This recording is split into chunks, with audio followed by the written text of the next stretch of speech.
राधे राधे। आज आप लोगों को कुंडली के कारक, मारक और बाधक ग्रहों के बारे में बात करने चल रहा हूं। आप लोग वीडियो को आखिरी तक देखिए।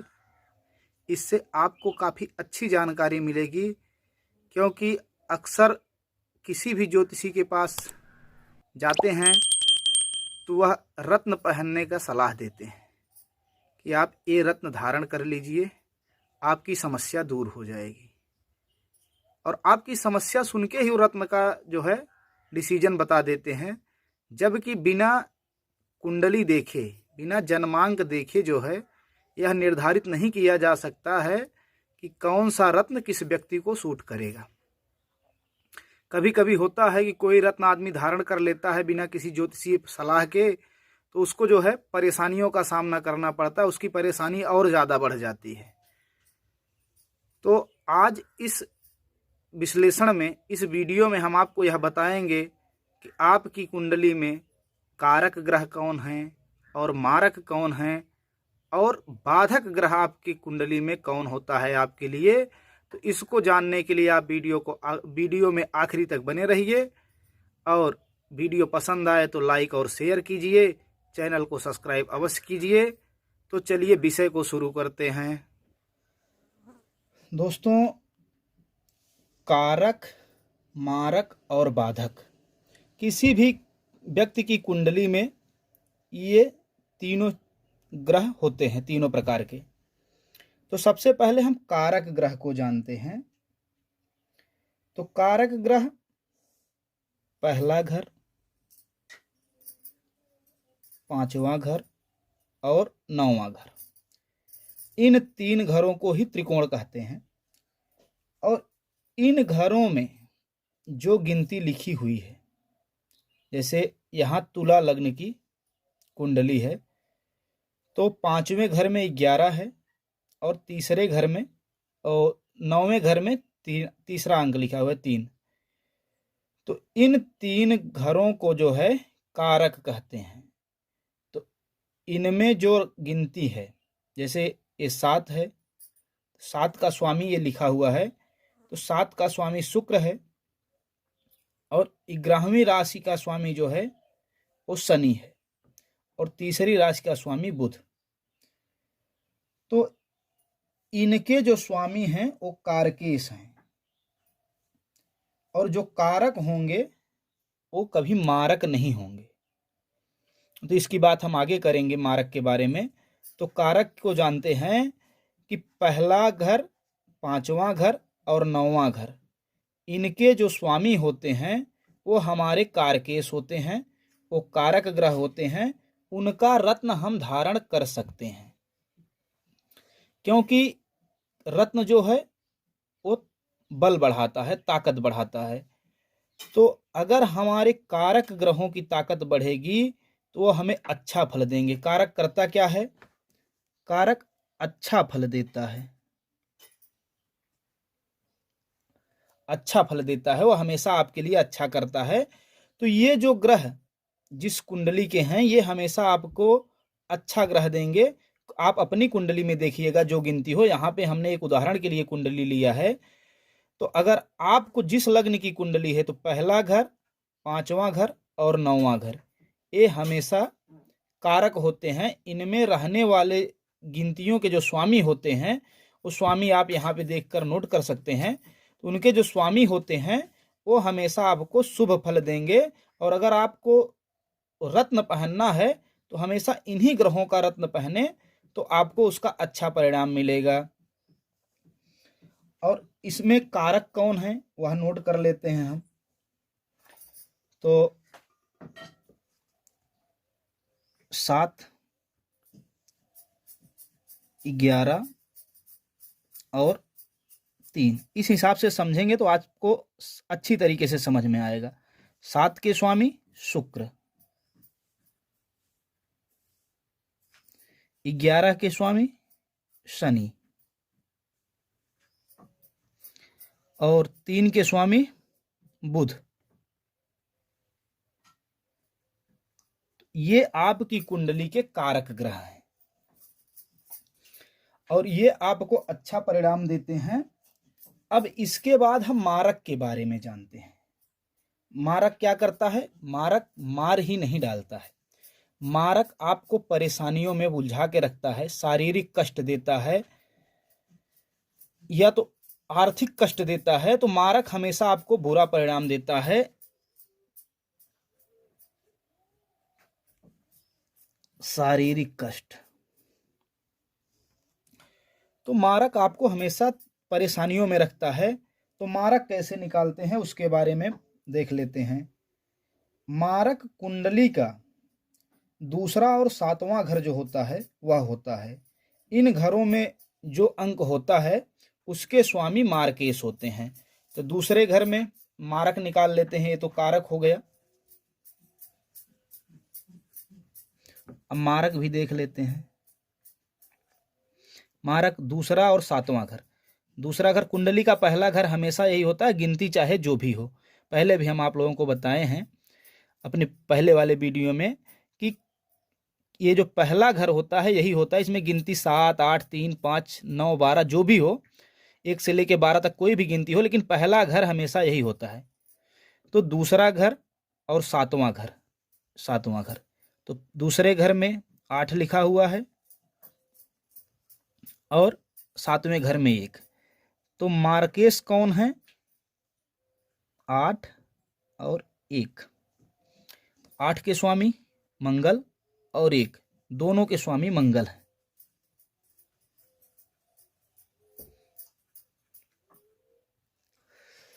तो इस कुंडली में जो उदाहरण के तौर पे हमने लिया है, इसमें दोनों के स्वामी 1 हो गए हैं। लेकिन जरूरी नहीं, आप जिस कुंडली को देख रहे हो उसमें भी दोनों 1 हों, ये जरूरी नहीं, हो सकता है उसमें अलग अलग हों। क्योंकि अगर यही कन्या लग्न की कुंडली होती तो यहाँ पर 7 आता और यहाँ पर 12 आता। तो 7 के स्वामी कौन थे? शुक्र, और 12 के स्वामी गुरु। तो ये दोनों बदल जाते। तो ये उदाहरण के आप अपनी कुंडली में, अपने परिवार की किसी कुंडली देख रहे हो तो उसमें देखिए दूसरे घर में और सातवें घर में जो गिनती हो उसके स्वामी को यहाँ लिख लीजिए। और वो जो होते हैं वो मारक ग्रह होते हैं आपकी कुंडली के, और वो धन ले सकते हैं, धन दे भी सकते हैं, स्वास्थ्य खराब करते हैं। मारक ग्रह जो है वो स्वास्थ्य, अगर धन भी देते हैं, अगर किसी के पास देखे होंगे आप लोग कि धन बहुत ज़्यादा होता है लेकिन शारीरिक स्वास्थ्य जो है, उनका स्वास्थ्य हमेशा जो है स्वास्थ्य से परेशान रहते हैं, उनको शारीरिक परेशानी हमेशा बनी रहती है। तो धन के मामले में तो लेना देना दोनों हो जाता है, लेकिन स्वास्थ्य हमेशा खराब रखते हैं जो मारक ग्रह होते हैं। तो मारक ग्रह के लिए इनके रत्न नहीं धारण करने चाहिए।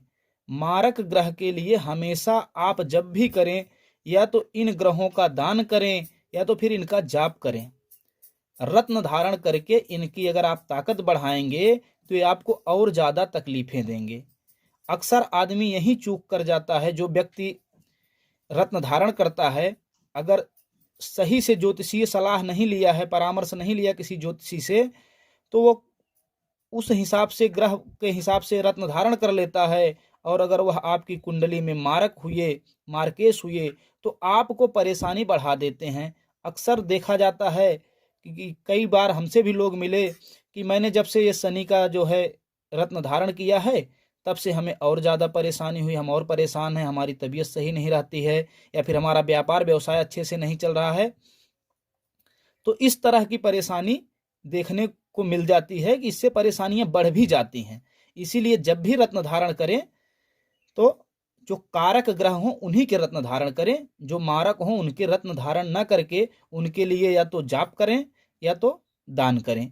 ये उपाय जो है उनके लिए सटीक होता है। और इसी में एक होता है प्रबल मारक।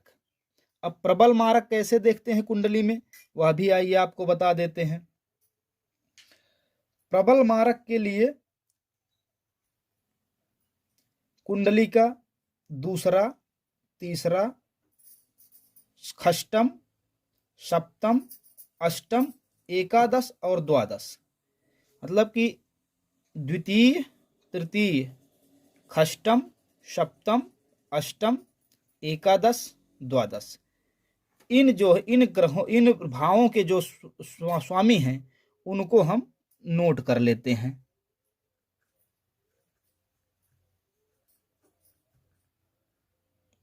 प्रबल मारक। तो दूसरे में क्या है? 8, 9, 12, 1, 2, 5 और 6। ये हुआ द्वितीय, तृतीय, षष्टम, सप्तम, अष्टम, एकादश, द्वादश। इन भावों के पहले हम जो उनमें अंक हैं वो लिख लेते हैं। अब उनके स्वामी को उनके आगे लिख लेते हैं। ये प्रबल मारक निकालने का तरीका आपको बता रहे हैं कि आपकी कुंडली में प्रबल मारक ग्रह कौन से हैं। तो अष्टम के स्वामी मंगल हुए, मंगल, चलिए पूरा लिख लेते हैं, मंगल हुए। नवम के गुरु, द्वादश के भी गुरु, 1 के मंगल, 2 के जो है शुक्र, 5 के सूर्य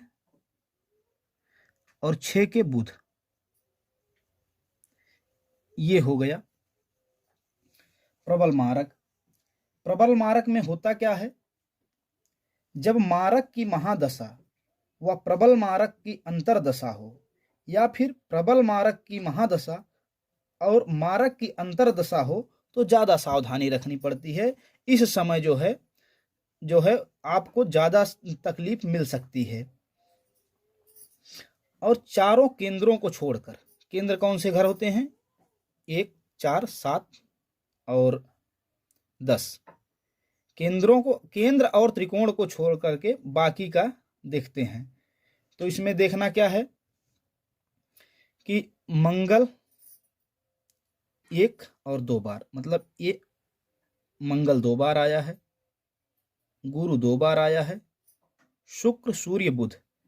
शुक्र जो है कारक में भी आया है और बुध भी कारक में आया है। तो एक चीज आपको गौर करने की है, ध्यान देने वाली बात है कि जो ग्रह आपके कारक होंगे वो मारक में होने के बावजूद भी आपके कारक ही रहेंगे, वो मारक नहीं होंगे। तो यह बात आपको ध्यान रखनी है कि कारक ग्रह जो हैं वो मारक में होने के बावजूद भी वो कारकत्व अपना नहीं छोड़ेंगे, वो कारक ही रहेंगे, वो मारक नहीं होंगे। यह बात विशेष तौर पे नोट करने वाली है। और सूर्य 1 बार आया है, इसीलिए यह भी मारक में नहीं जाएगा, प्रबल मारक में नहीं। तो जो 2 बार जो ग्रह आए हों वो प्रबल मारक। इस कुंडली में मंगल और गुरु प्रबल मारक ग्रह हैं। तो जब भी गुरु की महादशा होगी, मंगल प्रबल मारक में भी है, मारक में भी है, तो गुरु की महादशा मंगल की अंतरदशा या मंगल की महादशा गुरु की अंतरदशा में आपको विशेष सावधानी रखना है। इस समय आप ज्यादा परेशान हो सकते हैं। और अब बाधक ग्रह के बारे में जान लेते हैं। बाधक क्या करता है? कोई भी काम होने नहीं देता है, रुकावट पैदा करता है। आप कोई काम कर रहे हैं तो वह पूरा नहीं होता है, कोशिश करते हैं लेकिन अधूरे पे रह जाता है। तो वह बाधक ग्रह जो होते हैं वो आपको तकलीफ देते हैं।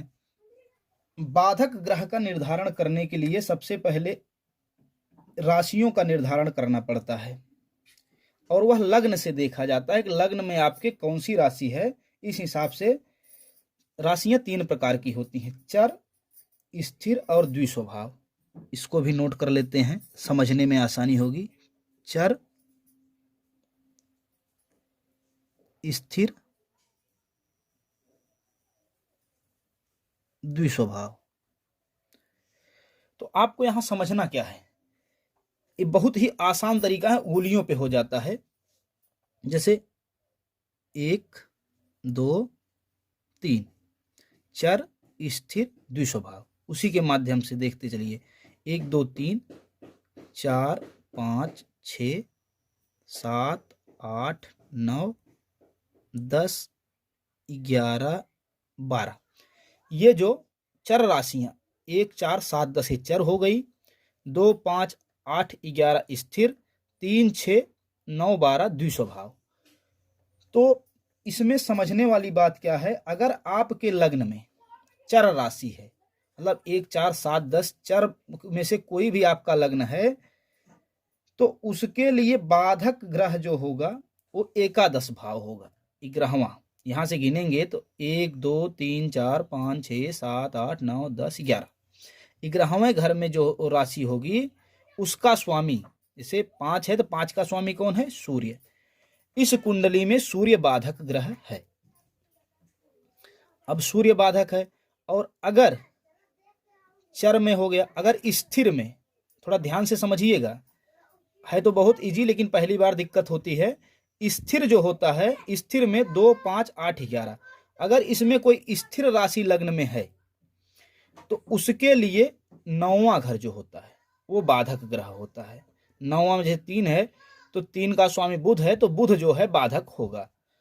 अगर यहां कोई स्थिर राशि होती है तो वैसे स्थिर राशि होगी तो यहां 3 नहीं आएगा, जैसे यहां 2 हो गया तो यहाँ पे जो है 10 आ जाएगा, तो 10 का स्वामी शनि होते हैं, तो शनि जो है आपके बाधक ग्रह होंगे। और यदि लग्न में द्विस्वभाव की राशि है तो 7वां घर आपके लिए बाधक ग्रह होता है। 7वें में जो अंक होगा उसका स्वामी आपके लिए बाधक होगा। तो इसको समझने के लिए सीधी सी बात है, अगर चर राशि है तो एकादश भाव का स्वामी बाधक होगा, स्थिर है तो 9वें भाव का स्वामी बाधक होगा, और द्विस्वभाव है तो 7वें भाव का स्वामी बाधक होगा। 2-2 अंक नीचे आ जाता है, 11, 9, 7, और यहाँ पे चर, स्थिर, द्विस्वभाव। बस एक बार दिमाग में बैठाने वाली बात है तो समझ में आ जाएगा। यदि आपके बाधक ग्रह की महादशा चल रही हो और आपके 6वें घर के स्वामी या उसमें स्थिर ग्रह की अंतरदशा चल रही हो, मतलब आपके बाधक ग्रह की महादशा चल रही हो, 6वें घर में स्थित अंक के स्वामी या इसमें स्थित ग्रह की अंतरदशा हो, 8वें घर के स्वामी या 8वें घर के ग्रह की अंतरदशा हो, द्वादश घर के स्वामी या द्वादश घर में स्थित ग्रह की अंतरदशा हो, तो तकलीफ हो सकती है। तकलीफ होगी यह जरूरी नहीं है, क्योंकि उसके लिए कुंडली का विश्लेषण करना पड़ता है और ग्रहों की स्थिति भी देखनी पड़ती है। लेकिन एक बात तो है, इनमें से किसी एक की दशा में तकलीफ जरूर होगी, और ज्यादा करके 8वें घर के स्वामी या इसमें स्थित ग्रह की जो है अंतरदशा होती है बाधक ग्रह की महादशा में, तो तकलीफ होना स्वाभाविक हो जाता है। निश्चित ही आपको कुछ ना कुछ बुरे परिणाम देखने को मिलेंगे। यदि कोई भी बाधक ग्रह अपने घर में, जैसे इस कुंडली से समझते हैं, इस कुंडली का बाधक घर कौन सा है, एकादश। एकादश का कौन सी गिनती है, 5। 5 के स्वामी कौन है, सूर्य। तो अगर इसमें सूर्य बाधक ग्रह से 3, 6, 8 और 12 घर में हो तो इसका जो है बाधक का प्रभाव बहुत कम हो जाता है, नाम मात्र का रह जाता है। तो सीधी से पहले यही इसी में उदाहरण के तौर पे देख लेते हैं। जैसे यह बाधक ग्रह एकादश है, तो यहां से तीसरा 1, 2, 3 अगर यहाँ पे सूर्य हो, 4, 5, 6 यहाँ पे सूर्य हो, 7, 8 यहाँ पे सूर्य हो, 9, 10, 11, 12 यहाँ पे सूर्य हो, तो जरूर बाधक का जो प्रभाव होगा वो निश्चित तौर पे कम हो जाएगा। उसमें आपको जो है परेशानियां जो है, आपका कम मेहनत में भी आपका काम सफल हो जाएगा। आप अपना काम संपन्न करने में काफी हद तक हल्की सी मेहनत करके अपना काम बना ले जाएंगे। उसमें बाधक ग्रह उतनी ज्यादा परेशानी नहीं देगा। तो यह तो हो गए आपके बाधक ग्रह से निवारण के लिए, मतलब अगर इस तरह से है तो आपको जो है सफलता मिल सकती है आसानी से, बहुत ज्यादा परिश्रम नहीं करना पड़ेगा। और यदि आप एक चीज और समझिए कि कभी कभी होता है कि लोग इसी अपनी कुंडली दिखा के अपने माँ बाप के बारे में, पत्नी के बारे में, बच्चों के बारे में भी जानना चाहते हैं। तो वह पूछ लेते हैं कि हमारी पत्नी के लिए कौन सी जो है, कहाँ पे रुकावट आ रही है या कुछ दिक्कत, या माँ के लिए कहाँ पे। तो अगर इसमें पूछ लिए माँ के लिए या पत्नी के लिए कौन सा बाधक है, तो पत्नी का भाव 7वां भाव होता है, लग्न से 7वां पत्नी का होता है। तो या इसमें पहले देखना होगा वही यही चर स्थिर द्विस्वभाव। तो इसमें कौन सी गिनती है? एक क्या है? चर है। तो चर का बाधक कौन सा होता था? 11वां भाव। तो यहाँ से 11वां भाव देखेंगे, 1 2 3 4 5 6 7 8 9 10 11। 11वां भाव क्या हुआ? 11। 11 का स्वामी शनि। मतलब पत्नी के लिए जब शनि की दशा या अंतरदशा आएगी तो पत्नी के लिए इनके परेशानी हो सकती है, कुछ ना कुछ तकलीफें आएंगी, बाधा होगी, काम में रुकावट आएगी। तो इस तरह से आप, ये पिता का भाव है, ये माँ का हो गया, ये संतान के लिए है। इस तरह से अगर कोई अपने परिवार के बारे में जानना चाहता है तो हम यहाँ से भी समझ सकते हैं। वैसे हमने आपको काफ़ी सटीक तरीके से बता दिया है। वैसे अगर आपको थोड़ा सा भी प्रयास किए होंगे तो आप इसको अच्छे तरह से समझ गए होंगे, और आप इसको एक बार दोबारा से भी जा करके देखिए, निश्चित ही आपको समझ में आएगा। तो आपको वीडियो कैसी लगी कमेंट करके ज़रूर बताइए। चैनल को सब्सक्राइब कीजिए, वीडियो को ज़्यादा से ज़्यादा शेयर कीजिए, लाइक कीजिए। दोस्तों नमस्कार। किसी भी तरह के ज्योतिषीय परामर्श के लिए, कुंडली एनालिसिस के लिए आप हमसे संपर्क कर सकते हैं। हमारे व्हाट्सएप नंबर पे हमें व्हाट्सएप करके आप अपनी समस्याओं के निवारण के लिए हमसे पूछ सकते हैं, और निश्चित ही आपकी जो है समस्याएं अपने ज्ञानानुसार विश्लेषण करके आपको जरूर बताई जाएंगी और उसका निवारण बताया जाएगा। धन्यवाद दोस्तों, नमस्कार, जय श्री राधे।